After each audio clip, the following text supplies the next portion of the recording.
Kanalıma hoş geldiniz.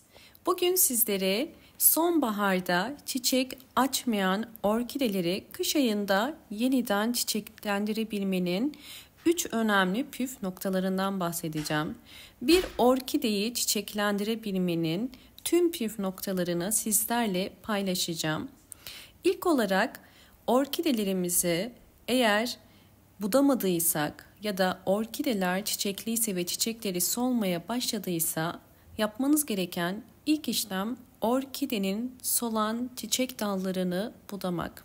Budama yaparken orkidenin dal ucunda belirgin bir tomurcuk yoksa ve uzamaya devam etmiyor, çiçekleri solduysa bu orkide dalını budama zamanı gelmiş demektir.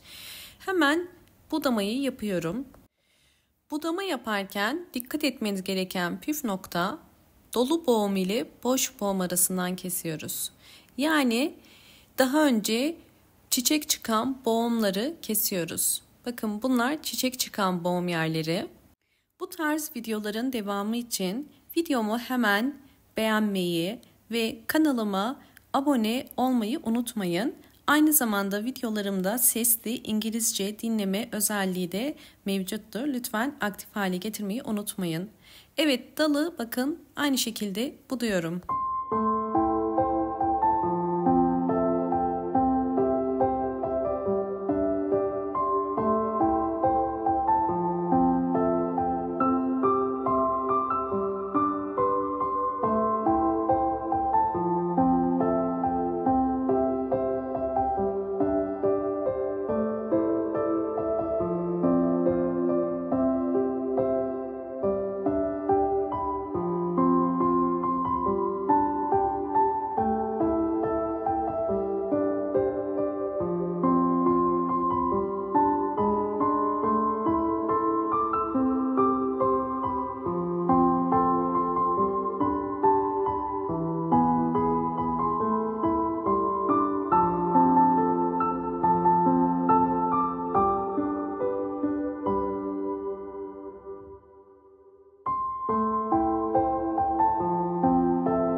Çiçekleri solan orkide dalını doğru şekilde budarsanız orkide dalı hem keyki hem de yeni çiçek dalları çıkarabilir.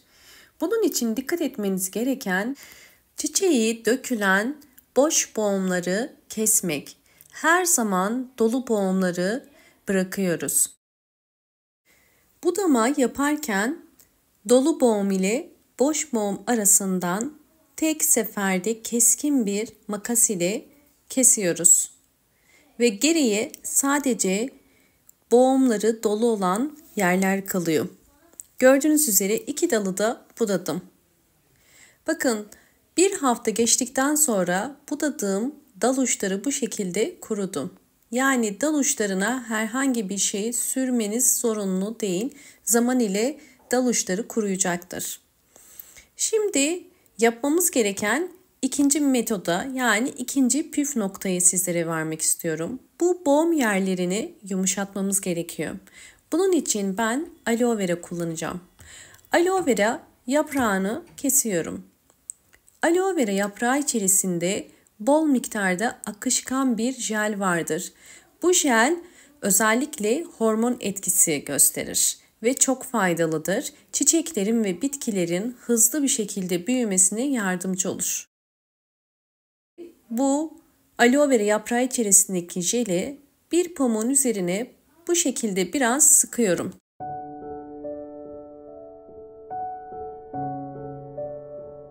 Daha sonra bu pamuğu üst boğum yerlerine bu şekilde sararak bağlayacağım.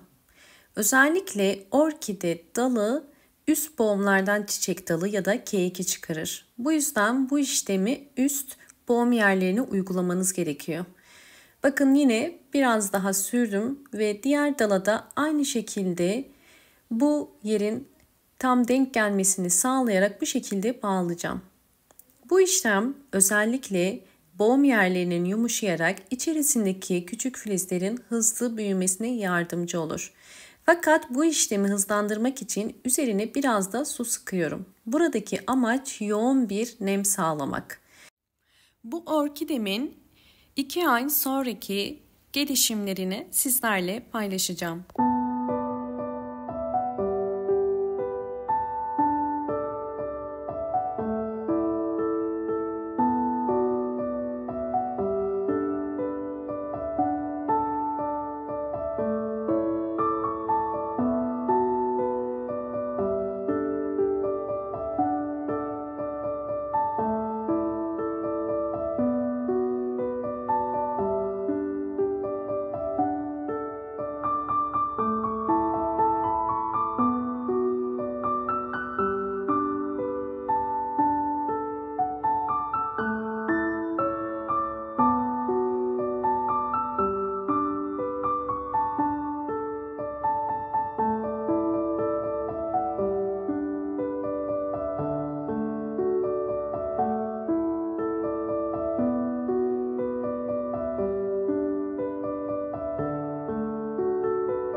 Bugün hem yaprak hem de kök bakımı, çiçek bakımı için maya kullanıyorum. Orkidelerde maya önemli. Orkidelerinize maya verebilirsiniz. Evet, sıvı bitki besini için 1 tatlı kaşığı dolusu kuru mayayı bakın 1 litre suyun içerisine koyacağım.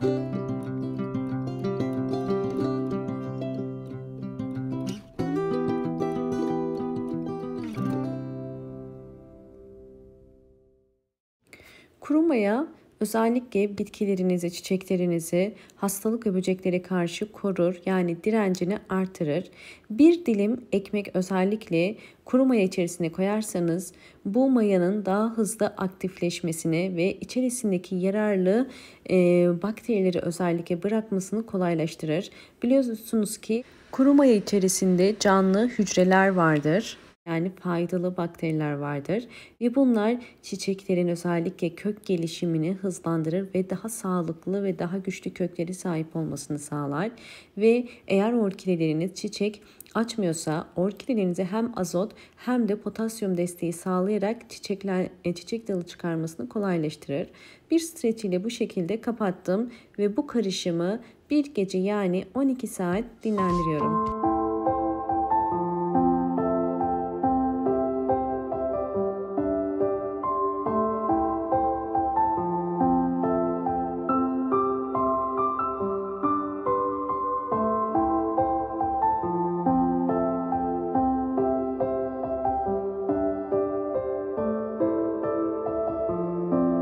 Kuru mayalı sıvı gübrem üzerine su ekleyeceğim. Toplamda 1 litreye tamamlıyorum. Bu tabak 1 litrelik bir kase. Sizler de 1 litreye mutlaka tamamlayın ve evdeki çiçek sayınıza göre kendiniz bu ölçüleri azaltıp ya da çoğaltabilirsiniz.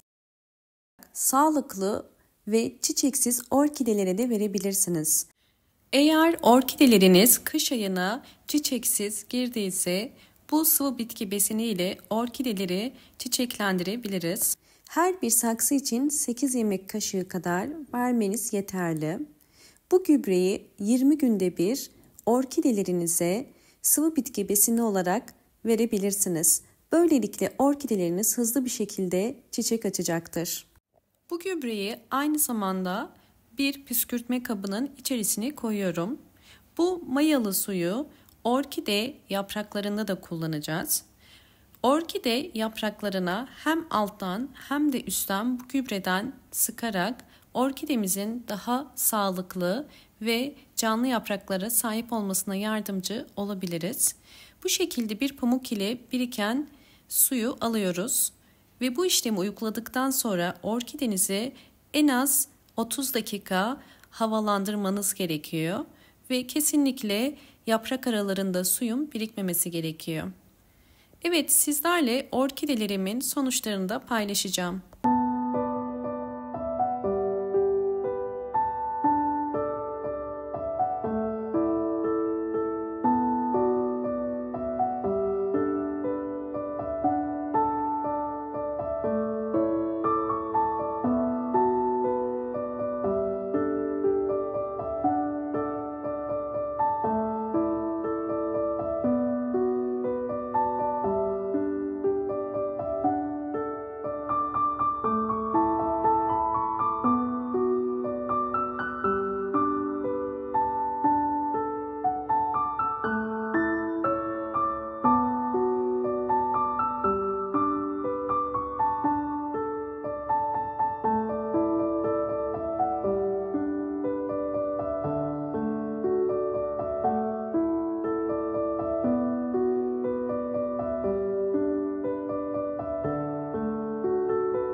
Videomu eğer buraya kadar izlediyseniz ve beğendiyseniz hemen beğen tuşuna basıp kanalıma da abone değilseniz bana destek olmak için abone olabilirsiniz.